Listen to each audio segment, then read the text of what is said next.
You know those questions that seem small, but secretly tell you everything about a person? Today I'm sharing 3 of my favorites. The kind of questions and little games that can turn awkward silence into deep, honest conversations. If you've ever sat across from someone and thought, how do I really get to know you? This video is for you. 1. What are you thinking right now? I remember my dad asking me this when I was a kid, staring out of the car window while he drove us all over Europe.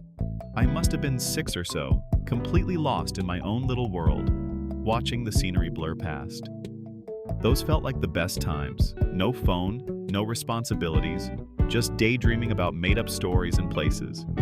When he'd suddenly ask, "What are you thinking right now?"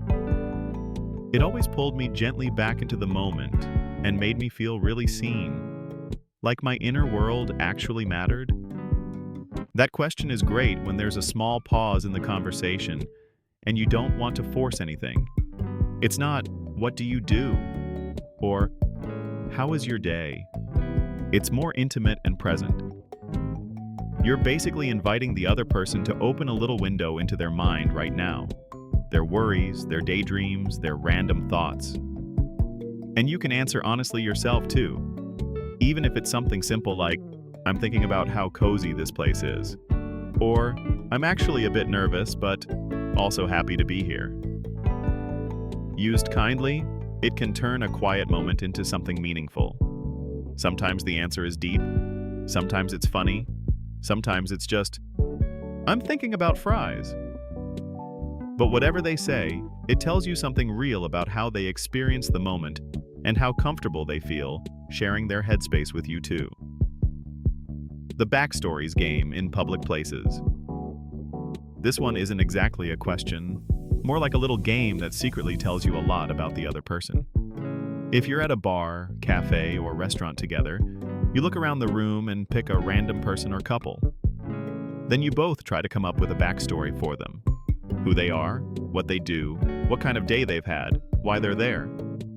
It instantly takes pressure off the conversation, because instead of focusing on you two, you're co-creating little mini-stories about strangers. It can be really funny and surprisingly revealing. You'll hear how the other person imagines people. Are they kind, playful, empathetic? Or do they go straight into harsh, negative assumptions? I once played this on a date, and it completely changed how I saw the person I was with. There was a guy sitting alone at the bar.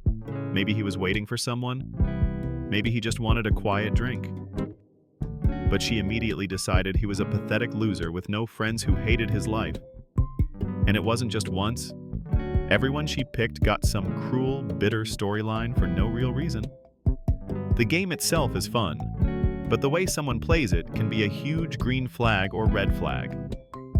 A kind person might imagine that the tired waitress is actually an art student working on a secret project, or that the old man in the corner is celebrating something quietly. Someone more cynical might project their own unresolved stuff onto every stranger. Either way, you learn a lot about their sense of humor, their level of empathy, and how they see people in general. And you'll know pretty quickly whether your vibes actually match 3. If you had unlimited time, money, and land to build anything, a house, a park, a monument, whatever, what would you build? This one sounds a bit like an interview question at first, but if you give it space, it can turn into a really deep and fun conversation. You're basically asking, if nothing was holding you back, no budget, no limits, what kind of world would you create for yourself?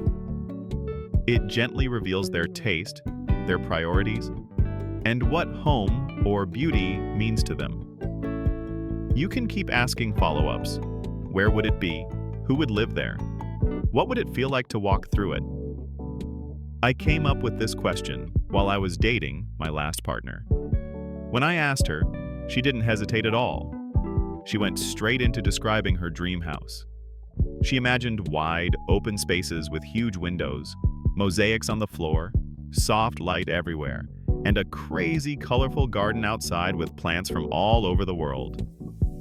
As she kept talking, it stopped being just about a house and started to show what she truly valued: light, color, creativity, and nature.